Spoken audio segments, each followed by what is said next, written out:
Well, kali ini gue akan membahas alur cerita film Logan Lucky, so check it out. Film ini dibuka dengan memperlihatkan seorang pria bernama Jimmy Logan dan anaknya bernama Sadie tinggal di West Virginia. Jimmy menyarankan Sadie untuk menyanyikan lagu favoritnya, yaitu Take Me Home Country Roads dari John Denver, untuk kontes kecantikan yang akan dia ikuti. Tapi, Sadie nggak yakin untuk membawakan lagu tersebut. Di sini dapat diketahui kalau Jimmy sudah bercerai dengan istrinya yang bernama Bobby yang mempunyai hak asuh Sadie. Kini, Sadie tinggal bersama ibunya dan ayah tirinya yang bernama Moody. Sebelum Sadie kembali ke ibunya, Jimmy bilang kalau dia akan datang tepat waktu ke kontes kecantikan anaknya tersebut. Jimmy lalu terlihat sedang mengerjakan proyek terowongan bawah tanah di arena balap mobil yang bernama Charlotte Motor Speedway.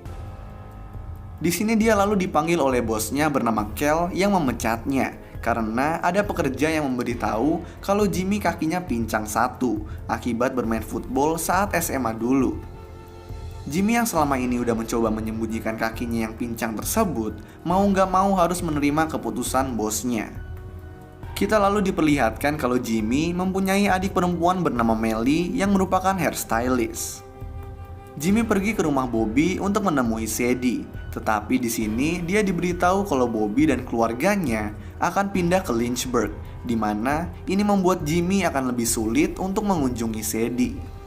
Malamnya, Jimmy pergi ke bar milik adik laki-lakinya bernama Clyde yang merupakan mantan veteran perang Irak yang kehilangan satu tangannya dan sekarang memakai tangan palsu. Gak lama kemudian seorang pemilik perusahaan minuman buat olahraga bernama Max masuk ke bar dengan dua temannya. Max yang merupakan orang angkuh membuat tangan palsu Clyde sebagai lelucon. Clyde lalu melepaskan tangan palsunya dan menyajikan minuman hanya dengan tangan satu, membuat Max tampak terkejut. Max meminta Clyde membuat minuman lagi untuk dia rekam dan sebarkan. Tetapi Jimmy yang mendengar itu gak suka lalu menyerang Max dan dua temannya. Sementara Jimmy berantem, Clyde melangkah keluar dan melemparkan molotov dari koktail ke mobil Max. Max dan dua temannya pun keluar dan melihat mobilnya terbakar, sementara Jimmy dan Clyde pergi. Keesokan harinya, Jimmy mengajak Clyde untuk merampok Charlotte Motor Speedway pada saat perlombaan besar Coca-Cola 600 yang sedikit lagi akan diadakan. Clyde gak yakin dengan ide ini, tetapi Jimmy kemudian menjelaskan kalau dia tahu bagaimana uang penjualan tiket mengalir melalui sebuah pipa di terowongan bawah tanah menuju ke lemari besi. Jimmy lalu juga bilang kalau di perlombaan tersebut nanti staf dan keamanan gak akan ketat seperti biasanya. Merasa ide tersebut masuk akal, Clyde pun setuju. Nah, untuk membantu perampokan, mereka berdua mengajak Melly dan juga Joe Bank, yaitu seorang kriminal pembobol brankas yang sedang dipenjara. Jimmy dan Clyde pun pergi ke penjara untuk bertemu dengan Joe. Mereka berdua menjelaskan rencana mereka, yang kemudian Joe tertawakan karena dia sendiri aja lagi ada di penjara. Joe juga gak percaya dengan mereka karena si isi kota tahu kalau keluarga Logan mempunyai kutukan yang membuat mereka sial. Jimmy dengan muka serius meyakinkan Joe dan bilang kalau mereka bisa membawanya masuk dan keluar dari penjara tanpa ada yang menyadarinya. Mendengar ini, Joe akhirnya setuju untuk ikut dengan syarat dua adik laki-lakinya bernama Fish dan Sam juga harus ikut. Keesokan harinya, Jimmy dan Clyde pergi mengunjungi Fish dan Sam yang sedang berada di karnaval dan merekrut mereka. Nah, Clyde kemudian menabrakkan mobilnya ke sebuah toko. Ini ditujukan supaya dia bisa masuk ke penjara dan membantu Joe untuk keluar dari sana. Clyde pun dijatuhi hukuman penjara, tapi karena mengingat jasanya dalam perang Irak, dia hanya dipenjara selama 90 hari. Sementara itu, dengan bantuan seorang wanita yang bekerja di lemari besi, Melly, Sam, dan Fish memenuhi sistem pipa speedway dengan kecoa untuk menentukan pipa mana yang menuju ke lemari besi. Di saat Jimmy sedang mengumpulkan persediaan, dia bertemu dengan Sylvia Harrison, seorang dokter yang merupakan temannya saat SMA. Sylvia memberikan Jimmy suntik tetanus gratis karena dia sedang menjalankan klinik keliling. Di sini bisa diketahui kalau Jimmy pernah mencium Sylvia pada waktu SMA. Jimmy lalu mendapat informasi kalau para pekerja terowongan Speedway akan menyelesaikan pekerjaan mereka lebih cepat, sehingga perampokan pun harus dilakukan seminggu lebih cepat. Sementara itu, di penjara, Joe membuat kesepakatan dengan salah satu tahanan bernama Nemen untuk mengkoordinasi tahanan lain untuk membuat kerusuhan.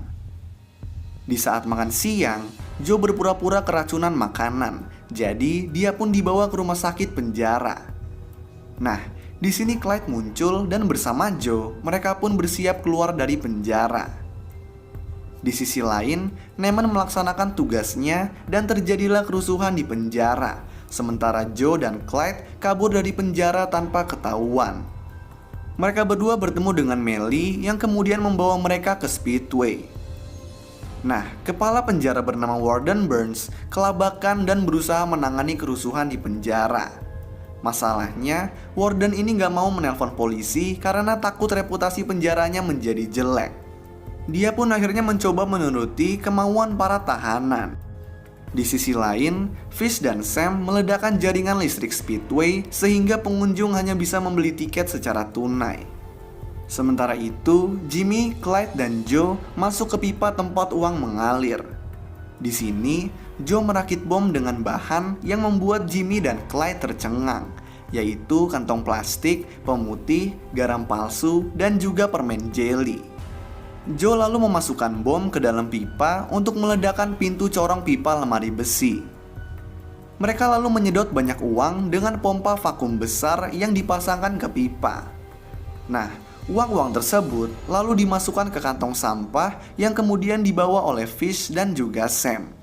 Namun, asap bom berhasil diketahui oleh staf dari Speedway, sehingga mereka meminta keamanan untuk mengecek.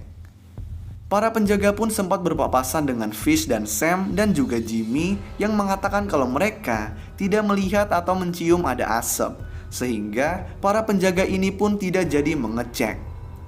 Di saat pekerjaan mereka selesai dan ingin menyelinap keluar, Clyde dan Joe ditemukan oleh Max dan pembalap yang disponsorinya bernama Dayton White yang sebelumnya bertengkar dengan Max. Di sini, Clyde tanpa basa-basi langsung menghajar Max lalu pergi. Di penjara, Nemen membakar tong sampah yang dikira Warden terjadi kebakaran. Karena takut, Warden terpaksa memanggil pemadam kebakaran. Dan di saat pemadam kebakaran akan berangkat ke penjara, Clyde dan Joe menyamar menjadi pemadam kebakaran lalu berhasil menyelinap masuk ke penjara tanpa ada yang menyadari. Di sisi lain, Sadie bersiap tampil di kontes kecantikan dengan lagu suruhan ibunya, yaitu Umbrella dari Rihanna. Di panggung, Sadie melihat Jimmy yang baru datang dan dia langsung mengganti lagunya dengan menyanyikan lagu favorit ayahnya, yaitu Take Me Home Country Roads. Di sini Jimmy pun terlihat bangga dan terharu, dan pada akhirnya Sadie pun memenangkan kontes tersebut. Gak lama kemudian di TV terdapat berita yang mengatakan kalau uang yang dicuri dari Speedway sudah ditemukan oleh polisi. Ini dikarenakan karena Jimmy meninggalkan uang hasil rampokan di pom bensin dan dia melaporkan lokasi uang tersebut ke polisi tanpa menyebutkan namanya. Di sisi lain, agen FBI bernama Sarah Grayson menyelidiki kasus ini. Sebagai permulaan, Sarah mengunjungi Warden, tetapi Warden yang gak mau reputasinya jelek mengatakan kalau di penjara gak terjadi apa-apa. Dia juga mengatakan kalau Clyde dan Joe ada di penjara pada waktu perampokan. Sarah lalu mengunjungi Max yang bonyok di rumah sakit. Di sini Max menjelaskan tentang pertemuannya dengan Clyde, tetapi penjelasannya tersebut berbeda dengan penjelasan Dayton yang dengan sengaja mengatakan kalau Max nggak bertemu dengan Clyde. Ini dilakukan Dayton karena pertengkarannya dengan Max yang masih membuatnya kesal. 6 bulan setelah perampokan, Sarah yang masih menyelidiki kasus ini pergi menemui pemilik Speedway. Tetapi pemilik tersebut sudah puas dengan pemulihan uang yang dia dapatkan dari asuransi, dan dia meminta kasus ini untuk ditutup. Di sisi lain, Joe yang dibebaskan dari penjara pulang ke rumahnya dan menemukan kantong plastik berisi uang yang dikubur di halaman rumahnya. Sementara itu, Nemen yang dikeluarkan dari penjara juga mendapatkan kantong berisi uang. Begitu juga dengan Sylvia dan pekerja di lemari besi yang telah membantu Jimmy. Di sini kemudian dijelaskan kalau tujuan Jimmy membiarkan polisi menemukan uang rampokan adalah supaya polisi mengira pelaku nggak jadi merampok dan membiarkan semua uang ada di situ. Nah, kemudian juga dijelaskan kalau ternyata waktu itu, di saat yang lain sedang membawa uang hasil rampokan keluar, Jimmy dibantu dengan Melly menyedot dan memasukkan beberapa uang lagi ke dalam kantong lain, yang kemudian mereka sembunyikan. Uang inilah yang kemudian Jimmy bagikan kepada Joe dan yang lainnya. Beberapa lama kemudian, Jimmy yang sudah berpacaran dengan Sylvia pergi ke bar milik Clyde. Di bar juga terdapat Joe yang sedang PDKT dengan Melly. Nah, Clyde kemudian melayani wanita misterius yang ternyata adalah Sarah yang sedang menyamar untuk membongkar kasus perampokan. Padahal kasusnya udah ditutup. Lalu film pun selesai. So, itulah alur cerita film Logan Lucky. Kalau kalian punya rekomendasi film lain yang mau gue jelasin alur ceritanya, kalian bisa tulis di kolom komentar di bawah. Dan kalau kalian suka sama video ini, kalian bisa klik tombol like dan juga klik tombol subscribe supaya bisa mendapatkan update-update tentang video-video gue selanjutnya. So, thanks guys for watching. I hope you enjoy it and peace out.